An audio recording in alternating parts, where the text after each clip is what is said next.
स्वर्ग ऊपर है, ऐसा कहा गया है। फिर वहां पहुंचने के लिए तो ऊपर उठना ही पड़ेगा। चरित्र, दृष्टिकोण और कर्म तीनों को ऊंचा उठाते हुए ही कोई भी व्यक्ति स्वर्ग के राज्य में सरलता से प्रवेश कर सकता है। पंडित श्री राम शर्मा आचार्य। पुस्तक का नाम जीवन जीने की कला, भाग 1। पुस्तक परिचय। ईश्वर आसानी से हमारी समस्याएं हल कर सकता है और वह करता भी है, पर हमें भी तो अपनी चेतना का विकास करना होता है। उलझनों से रहित जीवन की व्यवस्था इस सृष्टि में हुई ही नहीं है, इसलिए उलझनों से बचे रहने की कल्पना करना व्यर्थ है।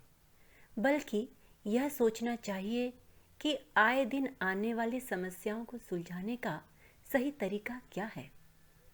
प्रस्तुत पुस्तक में लेखक ने एक बार फिर हमें हमारी दिव्य क्षमताओं से परिचित करवाने का प्रयास किया है और बताया है कि जिन्हें हम जीवन की कठिनाइयां मान बैठे हैं, वह तो हमारे आत्म विकास की प्रक्रिया है, जो उनके साथ साहस, निष्ठा, धैर्य और पुरुषार्थ जैसे सद्गुणों को लेकर आती है।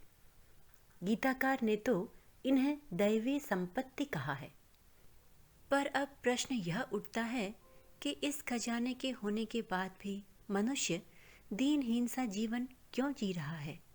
इसी जिज्ञासा का बहुत ही खूबसूरती और विस्तार से उत्तर देती है आज की यह लघु पुस्तक। पुस्तक के कुछ अंश। एक ओर ईश्वर अपनी भुजाएं पसारे गोदी में चढ़ाने, छाती से लगाने का आह्वान करता है। दूसरी ओर लोभ और मोह के बंधन हाथों में हथकड़ी और पैरों में बेड़े की तरह बंधे हैं।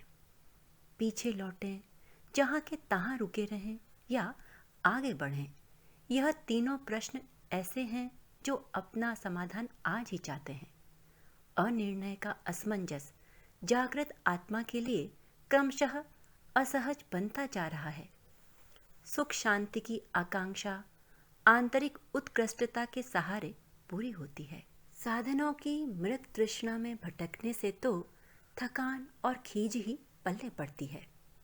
अपनी संकुचित कुसंस्कारिता से पीछा छुड़ाया जाए और लोक प्रवाह में बहने से इनकार कर लिया जाए। संकल्प एक ही रहे कि प्रवाह में बहना नहीं है, मात्र औचित्य ही स्वीकारना है। आत्मदर्शन को ईश्वर प्राप्ति के समतुल्य बताया गया है।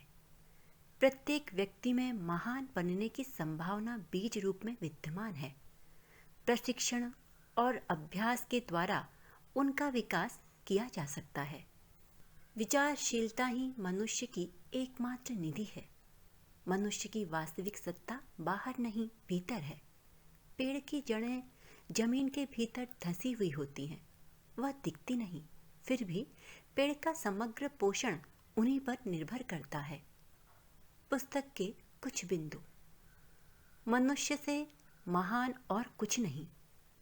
अपनी महानता पर विश्वास रखें। जीवन जीने की कला सीखें। पशुओं जैसा जीवन त्यागिए। जीवन महान ऐसे बनेगा। आत्मनिरीक्षण।